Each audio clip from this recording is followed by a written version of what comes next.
नमस्कार, आप देख रहे हैं आई वॉच इंडिया और मैं हूं आपके साथ ज्योति कनौजिया। आइए नजर डालते हैं खबर की ओर। यूपीएससी में लेटरल एंट्री रद्द करने के लिए डीओपीटी द्वारा यूपीएससी चेयरमैन को लिखे पत्र पर केंद्रीय मंत्री चिराग पासवान ने कहा, जैसे ही लेटरल एंट्री का मुद्दा हमारे संज्ञान में आया, मैं विभिन्न विभागों के साथ चर्चा कर रहा हूं। मैंने प्रधानमंत्री के सामने भी अपनी बात रखी।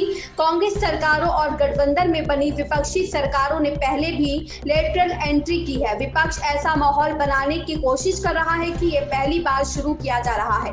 आज लेटरल एंट्री भर्ती का विज्ञापन रद्द कर दिया गया है। मैं और लोजपा इसके लिए पीएम मोदी को धन्यवाद देते हैं। उन्होंने फिर से समाज का विश्वास जीता है।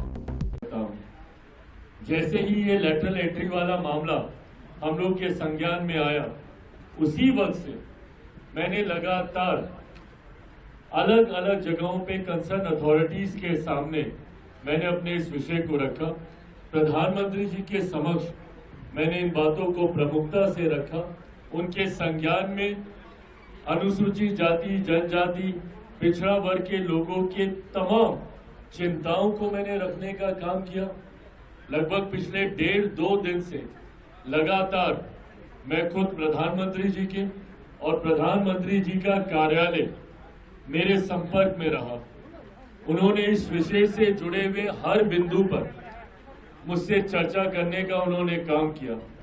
समय समय पर जो दस्तावेज भी उनको मुहैया कराने की जरूरत पड़ी, पिछले 1.5-2 दिन में मैंने उनको तैयार कर प्रधानमंत्री कार्यालय पीएमओ में भी मैंने भेजने का काम किया, इस विश्वास के साथ कि प्रधानमंत्री जी जब इस विषय की गंभीरता को समझेंगे और वो समझेंगे निजी क्षेत्र में आरक्षण की व्यवस्था नहीं है, ऐसे में सरकारी क्षेत्र में कोई भी नियुक्ति होती हो, किसी भी तरीके की नियुक्ति होती हो, ऐसे में सरकार को आरक्षण के नियमों का पालन करना चाहिए। ये मांग लोक जनशक्ति पार्टी रामविलास की रही है हमेशा से। विपक्ष जो आज की तारीख में इसको लेकर हो हंगामा खड़ा करने का कार्य कर रहा है, ये प्रेसिडेंट्स भी विपक्ष की सरकारों के दौरान ही खड़े किए गए हैं। इन्हीं लोगों ने कई ऐसी नियुक्तियां की हैं, भले आवाज वैसे भी आ ही रही होगी, भले वो कांग्रेस की सरकार हो या कांग्रेस के नेतृत्व में अलग अलग समय में बनी गठबंधन की सरकारें हों। इससे पूर्ण भी कई ऐसे उदाहरण रहे हैं जहां पे लेटरल नियुक्तियां की गई हैं, जिसके तहत डायरेक्ट उन पदों पर बिना आरक्षण के प्रावधानों का ध्यान रखे हुए नियुक्तियां कराई गई हैं। और आज जब हमारी सरकार के द्वारा इस तरीके का विज्ञापन आया, तो विपक्ष ने एक ऐसा माहौल बनाने का प्रयास किया जैसे इतिहास में पहली बार ऐसा हो रहा हो। पहले हुआ इसलिए ये हो रहा है, सही है, मैं इसका भी पक्षधर नहीं हूं, इसीलिए मैंने इसके खिलाफ भी अपनी बातों को रखा।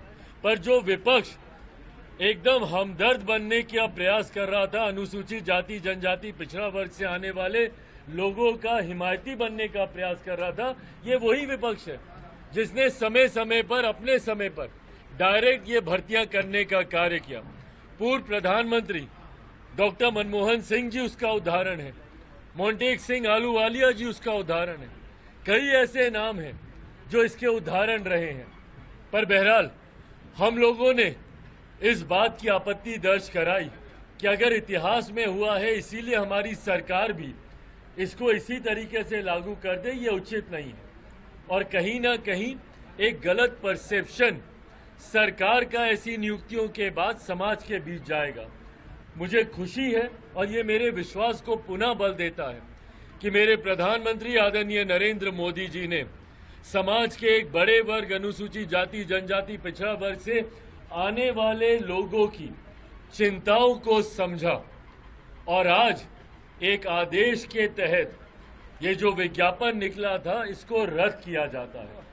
मैं, मेरी पार्टी लोक जनशक्ति पार्टी रामविलास, मेरे प्रधानमंत्री आदरणीय नरेंद्र मोदी जी का धन्यवाद देती है और मैं समाज की तरफ से अनुसूचित जाति जनजाति पिछड़ा वर्ग से आने वाले लोगों की तरफ से भी मेरे प्रधानमंत्री आदरणीय नरेंद्र मोदी जी का मैं धन्यवाद करता हूं कि उन्होंने एक बड़े वर्ग की चिंता को सम्मान देने का काम किया और जो ये नियुक्ति निकाली थी उसको रद्द करके पुनः उन्होंने इस समाज का विश्वास जीतने का काम किया।